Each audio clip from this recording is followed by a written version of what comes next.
Hey guys, how you doing? I'm coming to you from deep in the woods of Hood County at my super secret ranch location. Now y'all have heard me talk about my animals and things. Well anyway, today, before we get started with the lesson, I wanted to show you kind of what I'm talking about. But before I do that, how y'all doing? I know you're having kind of a tough time. Everybody's getting cabin fever about this time of about this time of a panic, and I know y'all aren't any different. I do miss you. I miss teaching you. I miss being with you. You're like kind of an extended family, but we are going to get through this. Every one of us, each and every, all and sundry, we're going to get through with this, and you will too. So keep your head up. Do the best you can with what you got, because it won't get any easier unless you make it easier. So you guys have a good day. But anyway, right now I want to show you my animals, okay?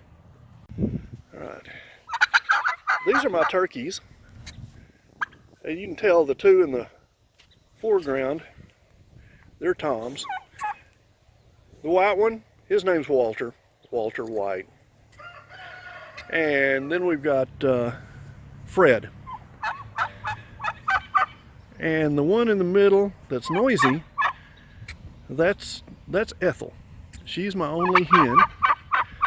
These two guys just like to strut their stuff and show off. That's basically what they do for a living.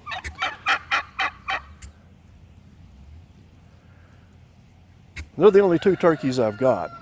Now I've got some eggs that Ethel just laid the other day that are in the incubator, and I'll show you those here in just a bit. This is Janice. She's our most prolific mom. Whenever there's a bunch of eggs in the nest, she starts sitting on them, and this time in her nest only one of the chicks hatched out, and that's it right there. And she's really protective of it, but if I want to go get in there and pet her and check on her, she doesn't bite me. And you'll see once the feeders get kind of low, we'll have a chicken get on top of it and turn it over, and that's what's happened here. But this is where she lives, and it's on the ground. It's in a water trough, and she's got a roommate, and that's the other one that I don't see her right now, but maybe I'll find her in a minute. And we call her Bitey, but this is Janice. All right, this is my chicken house that I built. And that gentleman right there, that's Opie. The one at the top of the screen is Annie, and she's an Easter egger. She lays colored eggs. The spotted one, that's called a barred rock, and this is a Rhode Island red. They're kind of standoffish. Then we got Foghorn, because he's a leghorn. He was a rooster. He likes to live up in the tree. He doesn't get in the chicken house. And this rooster is our main rooster right now. And his name is Margaret, mainly because my granddaughter thought he looked like a Margaret when he was younger, so the name stuck. My wife calls him Margarito, but everybody else just calls him Margaret. This is Opie. He's our oldest rooster, and if you'll notice his right leg, especially when he walks, he has a big limp. See? Watch his leg. See how it bends way over? Hey, Opie. And he holds it up too, because it hurts to stand on it. See how it bends over there? Anyway, about a year ago, a little over a year ago, we don't know how he broke his leg, but he also broke his wing. And that again is Ethel. She's the talkative one. There's Fred and Walter. Anyway, these are my chickens. I've got another one around here somewhere, and I don't know where she is.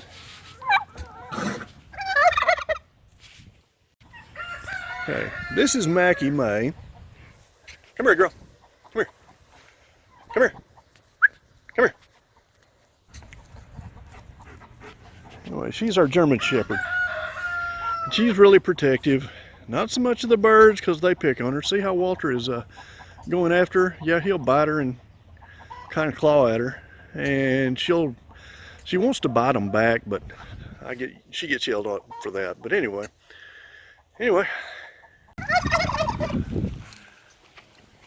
First, this is T-Bone. T-Bone is a steer. As you can tell, he's real wild. Oh my gosh, he thinks he's wild. He thinks he's a great big bull. Anyway, he likes to butt me. Watch. Yeah. And every once in a while, when my back is turned, he'll actually butt my butt and kind of knock me forward. But it's hard to get away from him because he's so friendly. So there's T-Bone. I believe he's a Santa Gertrudis, but I'm not real sure. But I made the mistake of when I bought him, he was a little bitty thing, and I didn't get him dehorned, and those horns have put several bruises on my legs and my back. And it's not because he's mean, it's just because he's friendly and he's playing. He's still a young cow. So that's T-Bone. Right, next, I have two donkeys. This is Betty. She's a little crippled on her front feet. That's Betty. She weighs about 450 pounds. She's not real big. But she and her best friend, Mammy, that's this one. She's a little bigger donkey. She's a different type. But they're just as gentle as they can be. Their job is to get rid of snakes and keep foxes and things away from the chickens. And they do a pretty good job of that. So far we haven't had any problems.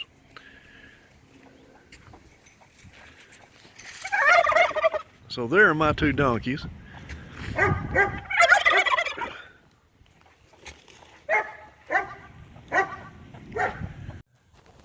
So anyway, those are the animals that I live with. And I thought I wanted to bring y'all a little piece of the country that I live in. So anyway, here in a minute, we'll get on with a lesson that I hope is going to be kind of fun.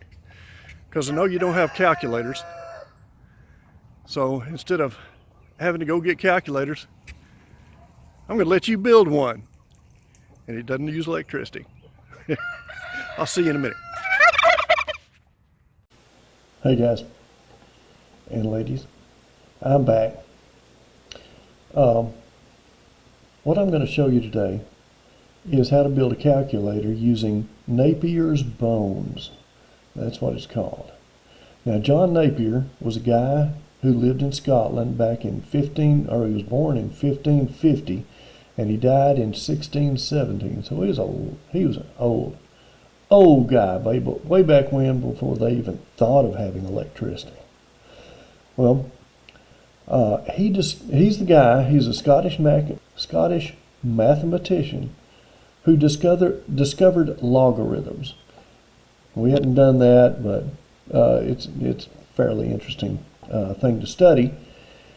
And he was also the guy who made common use of the decimal point in mathematics. Nobody before him had done that. And so he was the first guy to use decimal points, which has a big impact on the calculators that you use now.